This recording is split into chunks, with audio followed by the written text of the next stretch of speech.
हम पहले तो सुखी होने के लिए शरीर से कैसे सुखी, अभी हम साधना की बातें कर रहे थे।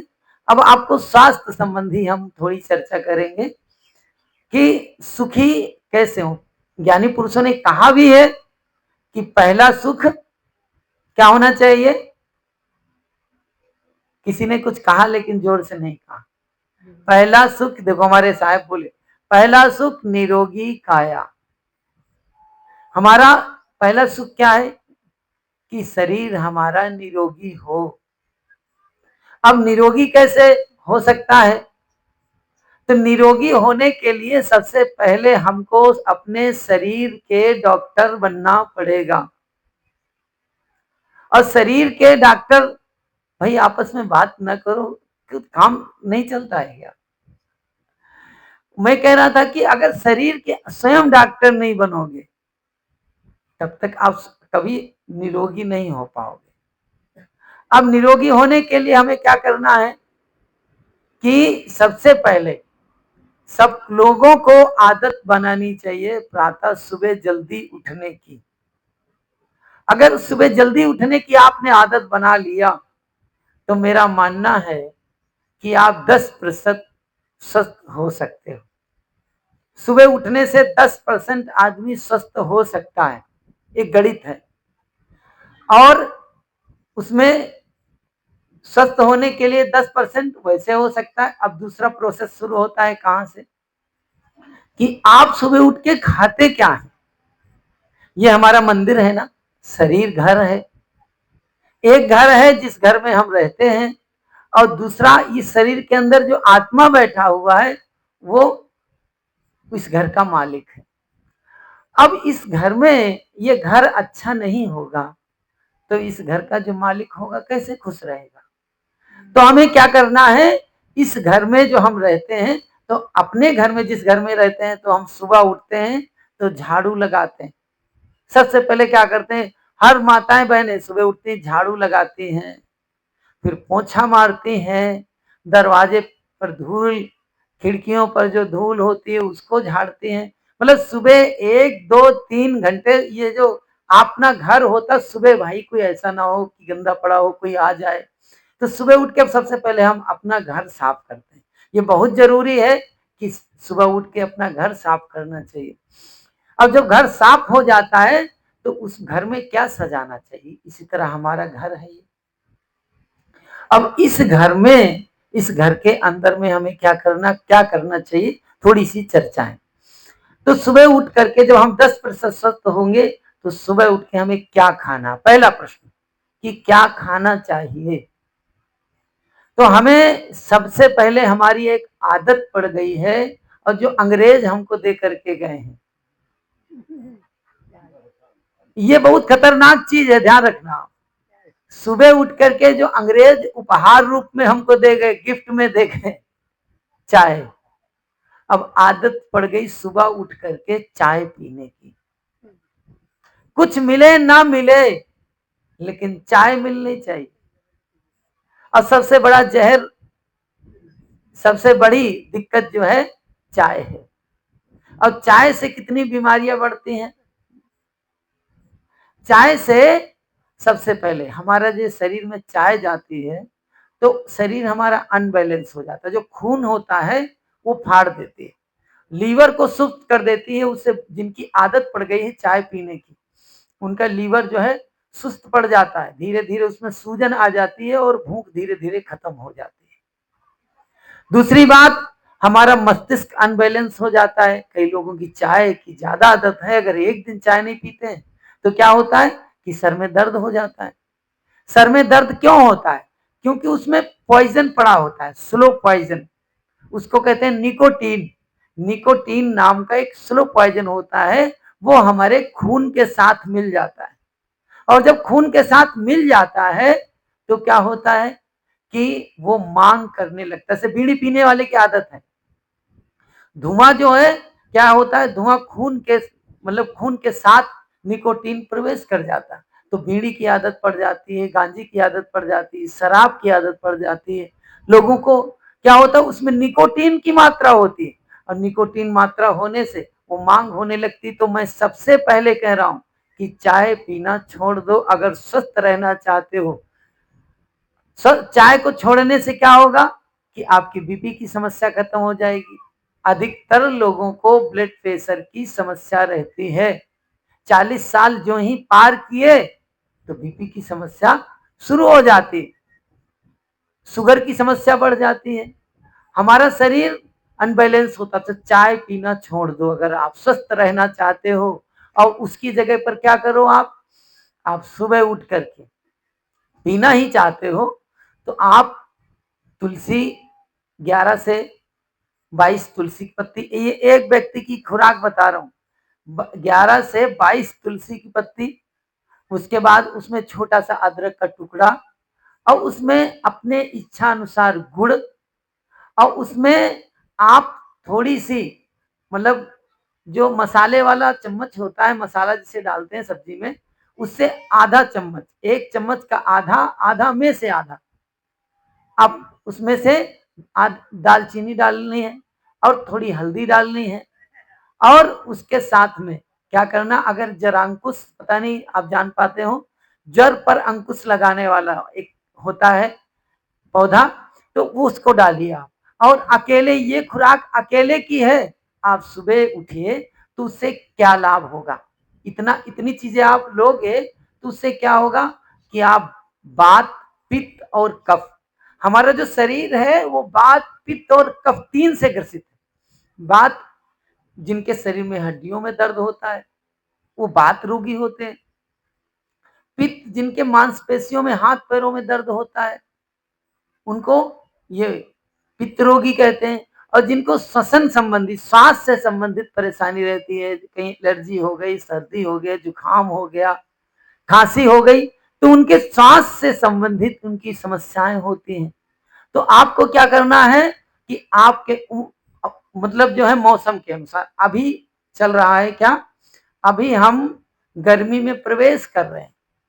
गर्मी में, गर्मी के दिनों में हर व्यक्ति का क्या बिगड़ा रहता है, पित्त बिगड़ा रहता। सबको देखो, हर कोई कहता है भाई हाथ पैरों में दर्द होता हो रहा है, हर कोई परेशान है, हाथ पैरों में दर्द है, टूटन है, दिक्कत बनी है। उसके बाद अभी फिर बरसात आएगी तो अधिकतर लोगों को सर्दी, जुकाम, नजला, खांसी अधिकतर लोगों को परेशान करेगा। उसके बाद फिर जब ठंडी आती है तो ठंडी के दिनों में लोगों का बात बिगड़ जाता है, हाथ ये जो है हड्डियों में दर्द होने लगता है।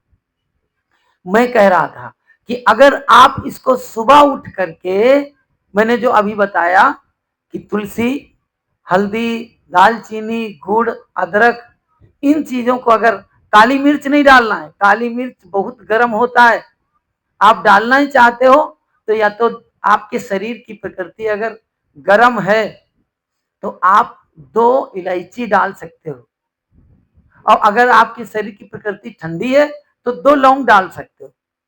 आपको ध्यान देना है हमारा शरीर क्या मांग कर रहा। तो आप जब सुबह उठ करके ये आप लोगे तो क्या होगा कि आपके शरीर में अगर वात रोगी है तो आपके हड्डियों में दर्द नहीं होगा, और यदि आपके शरीर में पित्त संबंधी शरीर आपका दोषी है तो हाथ पैरों में दर्द नहीं होगा। और उसके बाद यदि सर्दी, जुकाम, नजला, खांसी जो रहता है, अगर आप ये पियोगे तो आपको कभी जुकाम, ये सब चीजें नहीं होंगी। उसके साथ आपको सुबह क्या लेना चाहिए, सुबह उठ करके आपको शुद्ध, सादा, सात्विक जल लेना चाहिए। हो सके तो पानी मिट्टी के घड़े का लेना चाहिए। मिट्टी का घड़ा अगर नहीं उपलब्ध है तो आप जो है पीतल या कांसे का बर्तन में आप सुबह उठ करके 1 गिलास जल, और कैसे पीना है, चाय जैसे पीते हो ना, चबा चबा के पानी पीना है। आप परीक्षण करना, 7 दिन जो मैं ये बातें बता रहा हूँ स्वास्थ्य संबंधी, इनका परीक्षण करना। सुबह उठ करके चबा चबा के पानी पीना, बढ़िया सिप सिप करके पानी पीना, थोड़ा थोड़ा पानी पीना, तो आपके शरीर में ये जो रोग है, वात, पित्त, कफ से ग्रसित शरीर में, ये क्या होगा, ये आप इनसे बच सकते हो, स्वस्थ हो सकते हो।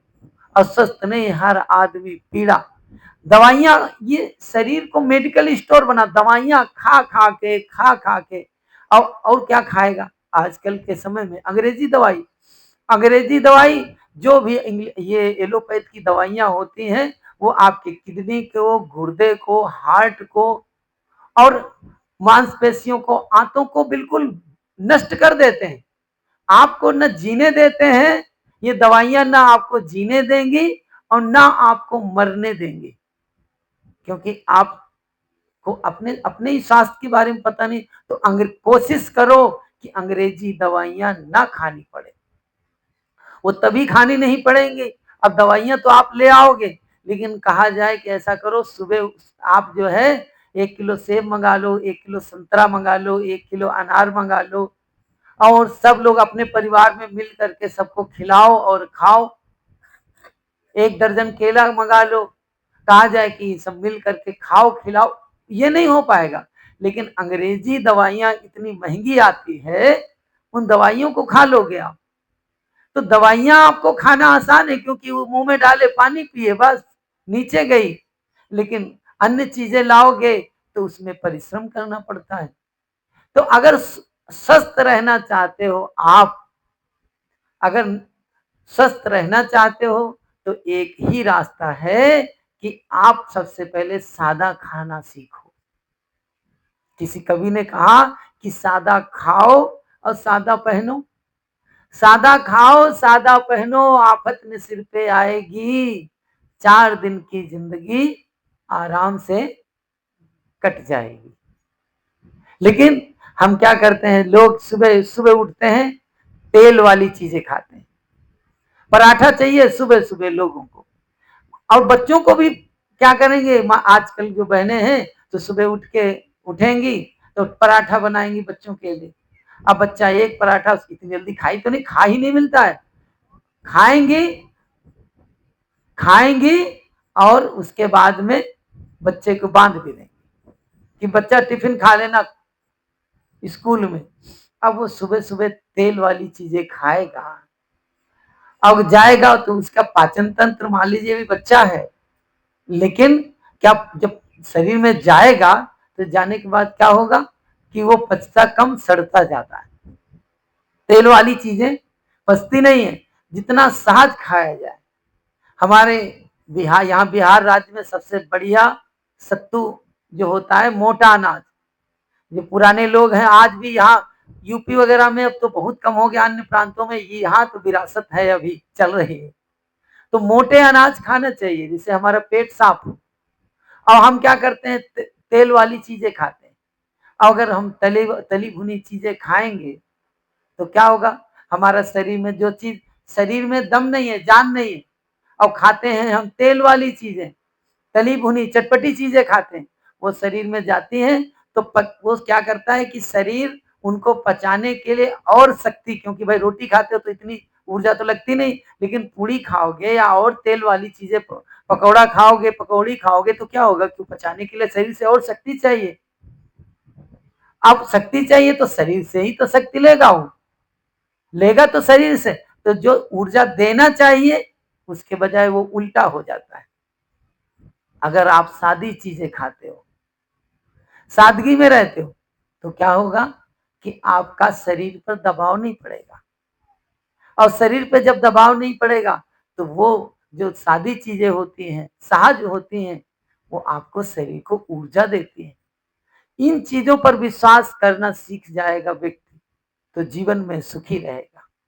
सुबह अगर हम हार्डवर्क करते हैं, शरीर से काम करते हैं तो कोई बात नहीं, लेकिन अगर जो काम शरीर से जो नहीं करते हैं, उनको सुबह उठ करके योग करना चाहिए, प्राणायाम करना चाहिए, 2, 4, 5 किलोमीटर घूमना चाहिए। उससे क्या होगा, शुद्ध हवा लगेगी हमारे शरीर में। जो सुबह क्या होता है कि अंदर जो कार्बन डाइऑक्साइड जो होती है, उसका दबाव होता है शरीर के अंदर, तो उसमें हमें प्राणायाम के द्वारा क्या होता है कि ऑक्सीजन, आप कार्बन डाई को बाहर करते हैं और ऑक्सीजन शुद्ध हवा को अंदर प्रवेश करते हैं, तो हमारा शरीर शुद्ध होता है।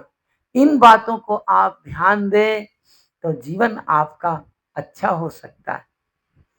और ये हमें जीवन में विचार नहीं है तो कुछ भी खाओ, कुछ भी पहनो, कैसे भी जीवन जियो, तो जीवन जीने के लिए पहले तन हमारा क्या होना चाहिए, निरोगी होना चाहिए। हम क्या खा रहे हैं, खाने से पहले जान ले कि क्या खाना चाहिए। तो ये जरूरी है जीवन के लिए, और तब आप सुखी हो सकते हैं। हमें आध्यात्म के मार्ग पे चलना है और अपने जीवन को कल्याण के पथ पे आगे ले चलना है। बस ज्यादा ना कहते हुए मैं अपनी वाणी को विराम देता हूँ। बोलिए सदगुरु कबीर साहेब की, संत समाज की, भक्त समाज की।